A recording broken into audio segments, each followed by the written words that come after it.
Boa noite, a paz esteja com todos. Estamos aqui, no Instituto Teológico Quadrangular, na apostila Vivência Cristã, capítulo 3, que diz Virtudes Cristãs. Para começar, vamos abrir a Bíblia em Gálatas, capítulo 5, a partir do versículo 16, que diz: Digo-vos, porém, andai em espírito, e não cumprireis as concupiscências da carne. Porque a carne cobiça contra o espírito, e o espírito contra a carne, e estes opõem-se um ao outro, para que não façais o que quereis. Mas se sois guiados pelo espírito, não estáis debaixo da lei. Porque as obras da carne são manifestas, as quais são prostituição, impureza, lascívia, idolatria, feitiçaria, inimizades, porfias, emulações, iras, pelejas, dissensões e heresias, invejas, homicídios, bebedices, glutonarias e coisas semelhantes a essas, acerca das quais vos declaro, como já antes vos disse, que os que cometem tais coisas não herdarão o reino dos céus. Mas os frutos do Espírito é amor, gozo, paz, longanimidade, benignidade, bondade, fé, mansidão, temperança. E contra essas coisas não há lei. Nós estamos falando sobre vivência cristã. Quais as virtudes, as forças, quais os comportamentos, que um verdadeiro cristão, de acordo com a palavra de Deus, deve possuir. E nessa apostila, nesse capítulo 3, nós estamos falando sobre as virtudes cristãs, onde nós precisamos estar atento ao que o Espírito nos diz. Uma criança de 4 anos foi atacada por sua pantera de estimação. O menino teve o calcanhar arrancado numa mordida, sofreu ferimentos no rosto e perdeu o dedo indicador. O fato ocorreu em Dallas, no Texas. No período de 13 de janeiro de 1996 a agosto de 2001, 5 anos, portanto, ocorreram cerca de 90 ataques de felinos domesticados e treinados, turistas e proprietários dos animais. Estas ocorrências mostram que tais felinos, apesar de aparentemente estar domesticados, guardavam latente em si os instintos selvagens. Basta uma pequena oportunidade e o dano acontece. Em alguns casos ocorreu a morte de pessoas envolvidas, mas o que isso tem a ver com as obras da carne? Esses eventos são a parábola do que ocorre na vida cristã, quando tentamos conviver com o pecado.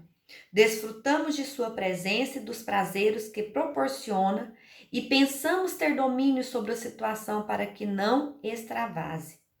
Praticamos atos pecaminosos devidamente camuflados em diversos lugares e de diversos modos, e tudo aparentemente vai bem até que conclua, termine, Então, nós queremos viver uma vida cristã, mas ao mesmo tempo nós queremos camuflar os nossos pecados, E na palavra de Deus diz que o salário do pecado é a morte. E isso, viver uma vida pecaminosa em secreto pode nos levar à morte. Então nós temos uma batalha, Nós seres humanos, nós somos triunos. Nós somos formados por Deus em alma, corpo, alma e espírito. Espírito, alma e corpo. Onde nós temos uma alma que habita num corpo, E que habita o espírito. Nós vivemos em constante luta. O homem, o ser humano, ele é constituído por 2 naturezas, a boa e a ruim. Nós vivemos em constante conflito entre o espírito e a alma. O que é a alma? A alma é onde habita as nossas emoções, as nossas tristezas, as nossas vontades, as nossas alegrias, A felicidade, nós estamos em constante busca pela felicidade, No entanto, nós não temos forças carnais para lutar contra o pecado. O Espírito Santo, o Senhor Jesus, ele é educado. Ele está à porta e bate, né? Quem abrir a porta, ele entra. Ele faz morada. Ele transforma verdadeiramente as nossas vidas. Para quem tem um coração quebrantado, né? Para quem se achegue diante do Senhor. Mas Satanás não. E ele aproveita dos nossos sentimentos para entrar e fazer com que nós pecamos, com que nós caímos no pecado, né? Nós, com as nossas forças carnais, nós não temos condições de lutar contra o pecado. Nós vivemos em confronto, carne e espírito, mas só através do Espírito Santo de Deus. Ele é o nosso regenerador, ele é o nosso fortalecedor, ele é o nosso intercessor. Por isso a importância de nos conhecermos, o autoconhecimento. Porque quando nós nos conhecemos, nós sabemos as nossas forças, as nossas virtudes, mas nós também sabemos os nossos defeitos de caráter. Nós estamos constantemente em busca de melhoria constante, né? E tem um autor que diz, que eu não me lembro o nome no momento, que caráter é o que somos quando ninguém está vendo. É o que somos quando ninguém está por perto. Quando o pai não está por perto, quando a esposa não está por perto, quando o marido não está por perto. Isso é o caráter, né? E nós devemos buscar os nossos defeitos de caráter todos os dias e colocar a luz do Espírito Santo para que ele mude a palavra. E através de quê? Através da oração, através da palavra de Deus. O que é oração? Somos nós falando com Deus, somos nós confessando as nossas falhas, os nossos pecados, nós pedindo ao Senhor Jesus para que Ele entre no nosso coração, para que Ele faça morada, para que Ele nos trabalhe. E o que é a palavra de Deus? É Deus falando conosco, é através da palavra. Quando nós levantamos, a primeira coisa que nós fazemos é o quê? Nos paramos de frente ao espelho, né? Escovamos os dentes, vamos ao banheiro, né? E vamos nos embelezar. Pegamos uma roupa, colocamos, vamos na frente do espelho, ver se tá bem. Às vezes, principalmente para nós que é mulher, trocamos de roupa 2, 3 vezes, né? Para sair, né? E aí vamos arrumar o cabelo, vamos pentear, vamos pegar o secador, vamos secar, ou então nós puxamos para trás, nós olhamos, vamos amarrar. Nós mulheres às vezes somos mais vaidosas, passamos um batom, um lápis, um rímel, né? E através do espelho nós vemos a nossa beleza do corpo. E o que é a palavra de Deus? É como se fosse um espelho da nossa alma. Quando nós olhamos para a palavra de Deus, nós nos deparamos com tudo aquilo que nós precisamos mudar.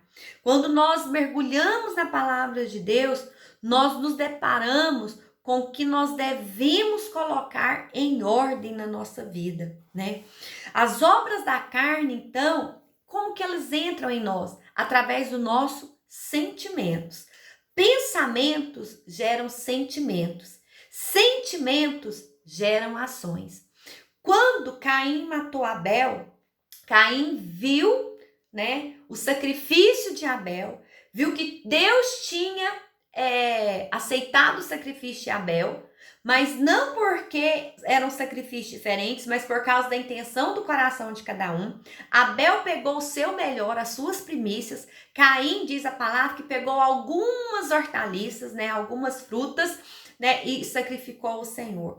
Abel, ele teve o cuidado de separar o melhor. Caim pegou qualquer uma, né? E o Senhor aceitou o sacrifício de Abel e rejeitou o sacrifício de Caim, né? E aí o que aconteceu? Caim viu, pensou, né? E é mais fácil às vezes a gente apontar para o outro, apontar o pecado do outro, culpar o outro pelos nossos erros.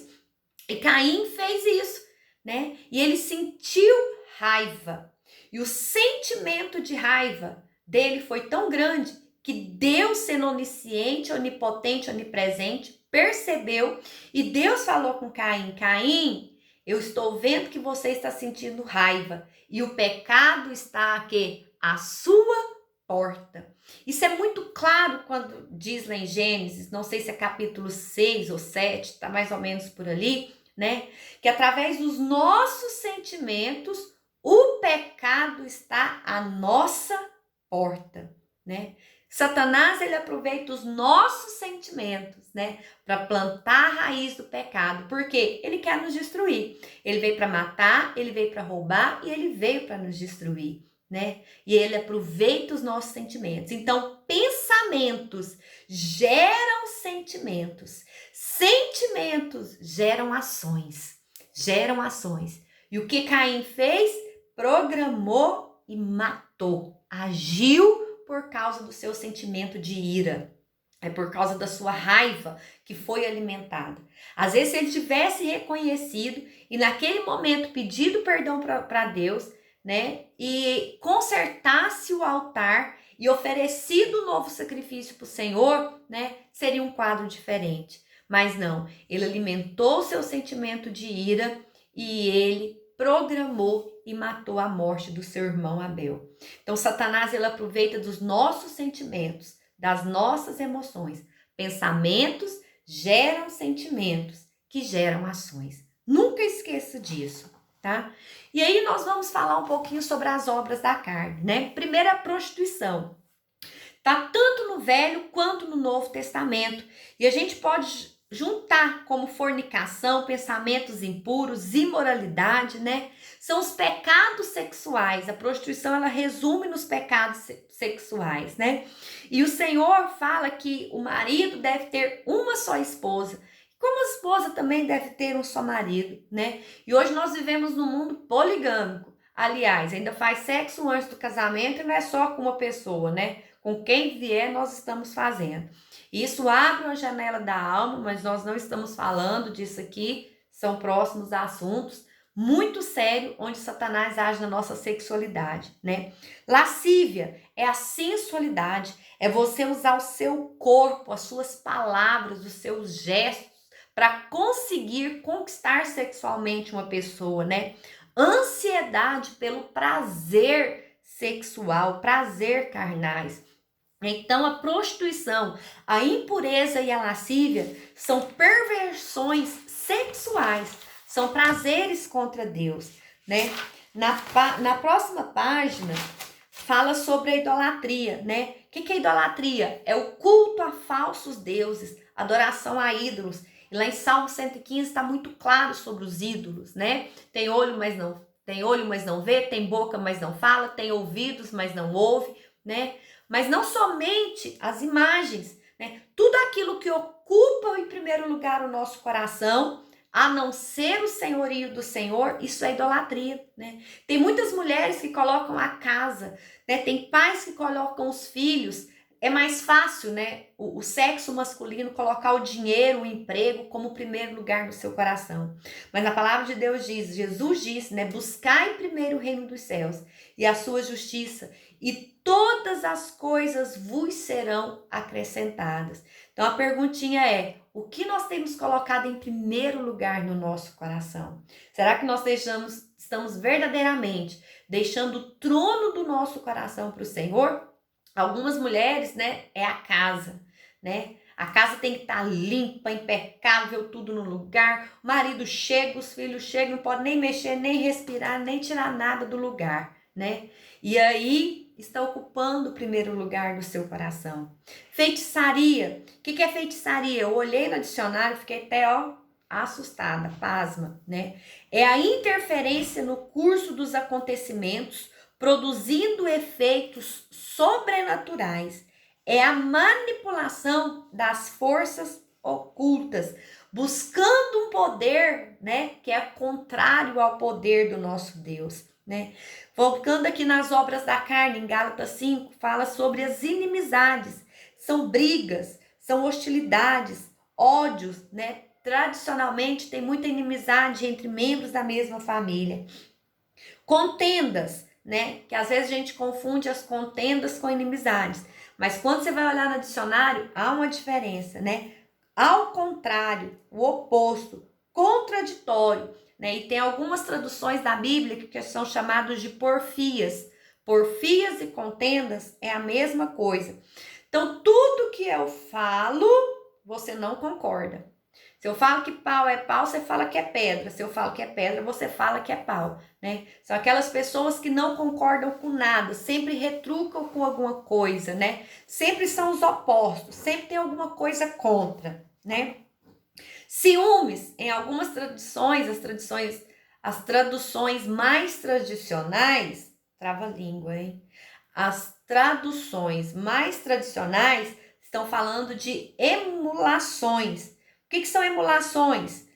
É o ciúme, o amor exclusivo, atenção exclusiva, né?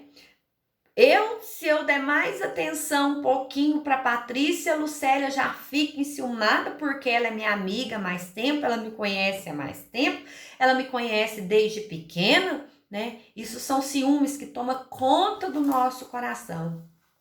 O que são iras?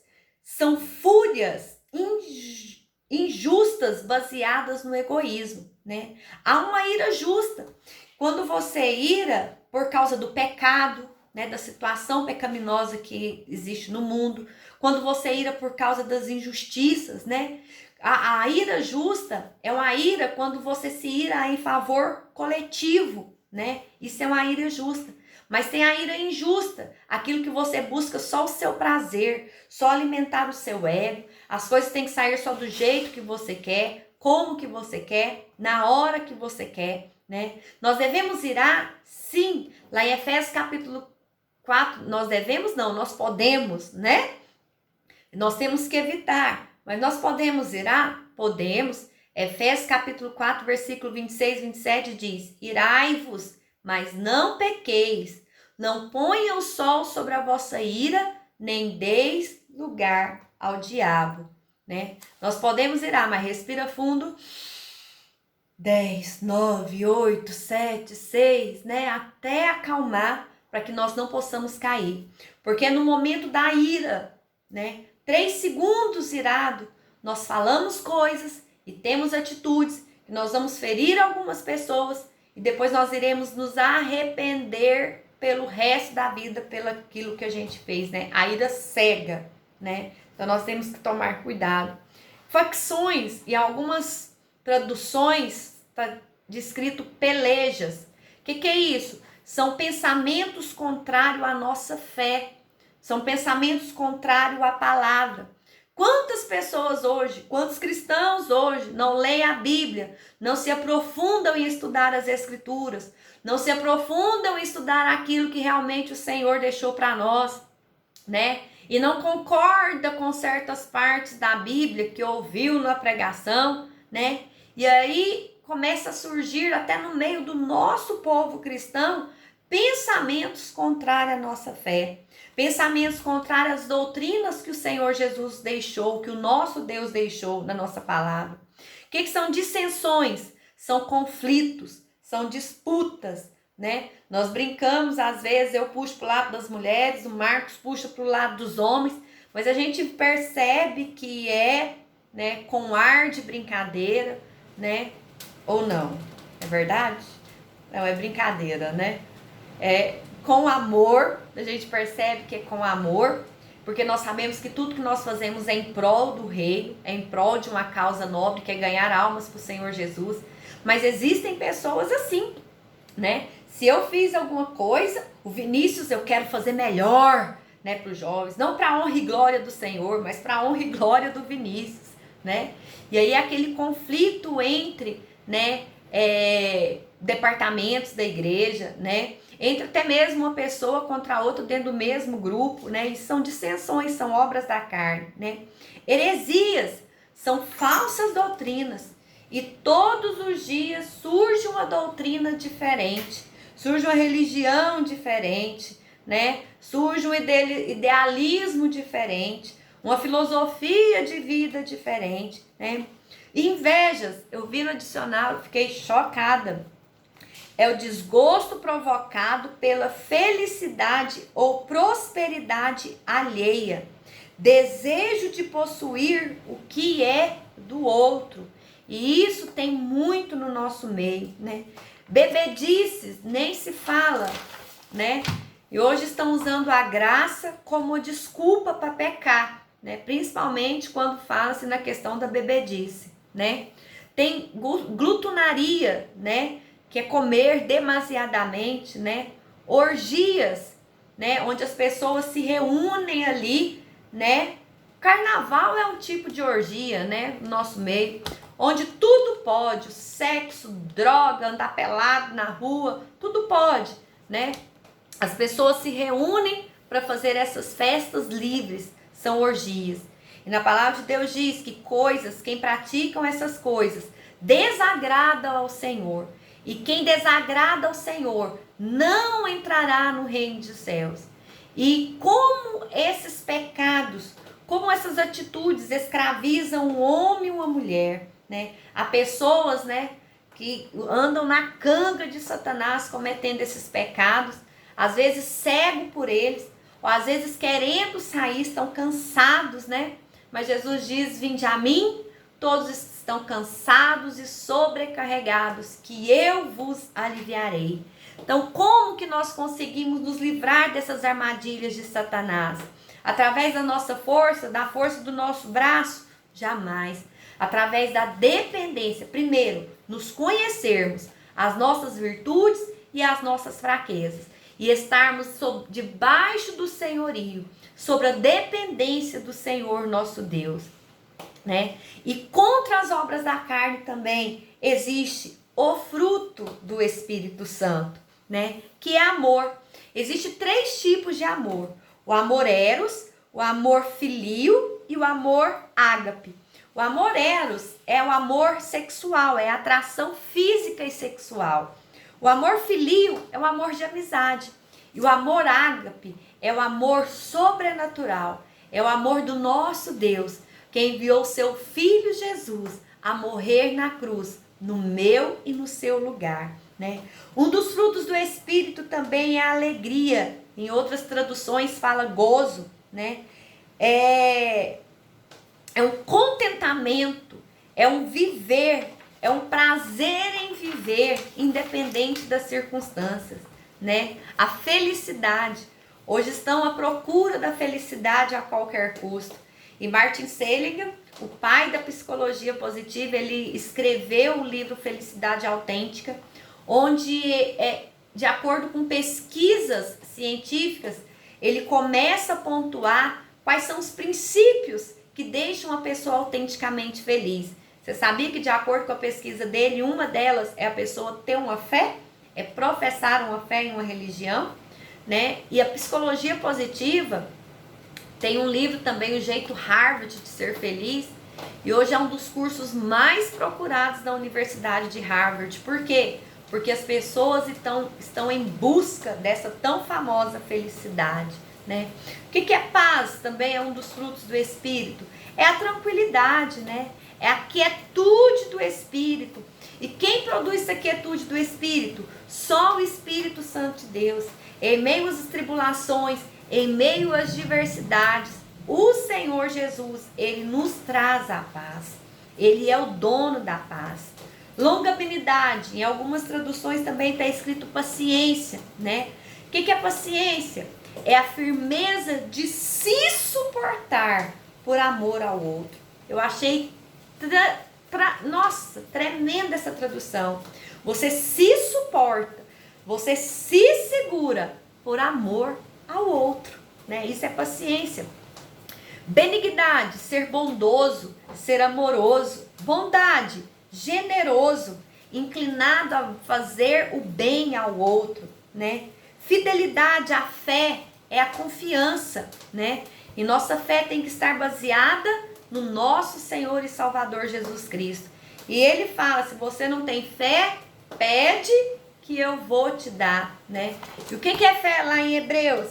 É a certeza daquilo que ainda não existe, né? Você tem a certeza, você tem a convicção. Outro fruto do Espírito é a mansidão. O que é mansidão? Ser doce, ser meigo, né? Ser manso, ser calmo.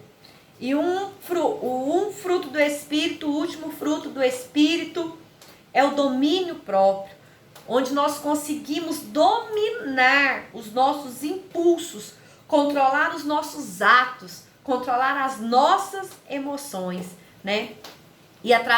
Gente, eu que sou sanguínea, para ter domínio próprio, é só através do Espírito Santo de Deus. Então nós devemos ter autocontrole.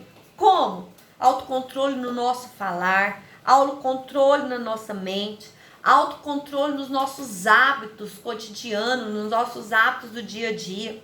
E lá em 1 Coríntios capítulo 6, do versículo 12 ao 20, depois você lê, fala assim, ó: todas as coisas me são lícitas, mas nem todas me convêm. Eu posso fazer todas as coisas. Vamos abrir lá? 1 Coríntios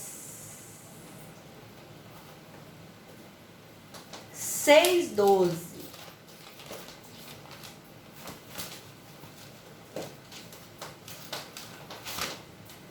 Perdi meus coríntios. 1 Coríntios capítulo 6, versículo 12, está assim, ó: todas as coisas me são lícitas, mas nem todas as coisas convêm. Todas as coisas me são lícitas, mas eu não me deixarei dominar por nenhuma. Os manjares são para o ventre, e o ventre para os manjares. Deus, porém, aniquila tanto um como o outro. Mas o corpo não é para prostituição, senão é para o Senhor. Ora, Deus, que também ressuscitou o Senhor, nos ressuscitará a nós pelo seu poder. Não sabeis vós que o vosso corpo são membros de Cristo? Tomarei, pois, os membros de Cristo, e falo-eis membros de uma meretriz, né? Você, corpo de Cristo, vai se entregar a uma prostituta? Não, por certo. Ou não sabeis que o que se ajunta a uma meretriz faz um corpo com ela? Porque serão, disse, os dois, uma só carne. Mas o que se ajunta com o Senhor é o mesmo Espírito. Aí ele fala: corre da prostituição. Todo pecado que o homem comete é fora do corpo. Mas o que se prostitui, peca com o seu próprio corpo. Ou não sabeis que o seu corpo é templo do Espírito Santo que habita em vós, proveniente de Deus, e que não sois de vós mesmos, porque fostes comprado por um bom preço. Glorificai, pois, a Deus no vosso corpo e no vosso espírito, os quais pertencem a Deus.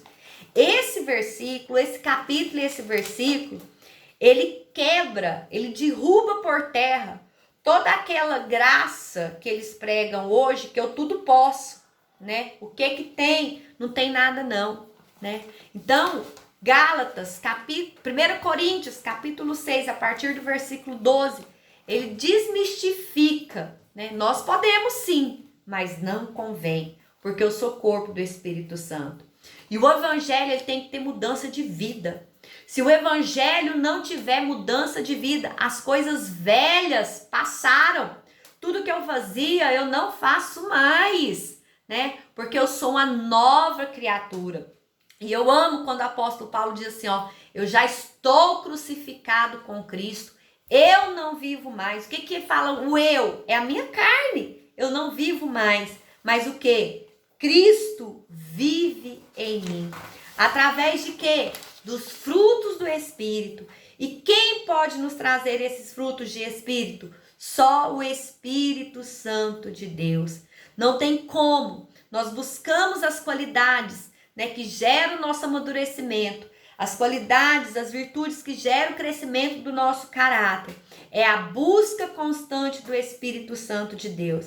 E através disso, nós temos uma excelência moral, né? Nós não procrastinamos, nós não nos tornamos desleixados com a palavra de Deus, mas nós nos tornamos éticos, né? Com princípios morais absolutos, né? E nós crescemos a cada dia. Como? Permanecendo a cada dia, crescendo no conhecimento do Senhor. E se eu cair, né? Nós somos santos lutando contra o pecado, mas se nós cairmos, nós temos que ter perseverança, não desistir com facilidade, buscar a orientação do Espírito Santo de Deus, com devoção, com amor, praticando a palavra de Deus todos todos os dias, né? Criando laços com a igreja, né? Com a igreja local, com os nossos irmãos. Lá em Atos é muito claro que a igreja crescia em unidade, né? No templo e nas casas, né? Que é isso? É unidade, né? Que vendia seus bens, que repartia o pão. Que é isso? É a fraternidade, né? É se preocupando um com o outro, né? Criar laços entre os irmãos e pedindo ao Senhor Jesus todos os dias o amor ágape, é o amor dele, entregando uns pelos outros. Eu não faço o que eu quero, eu tenho que entregar minha vida por amor ao Marcos, eu tenho que entregar minha vida por amor ao Eduardo, eu tenho que entregar minha vida por amor a Lunelli, ao Vinícius, não o que eu quero, mas entregar, esse é o amor ágape. E para terminar, não está na apostila. Muita coisa que eu falei não tem na apostila, por isso que é bom você anotar.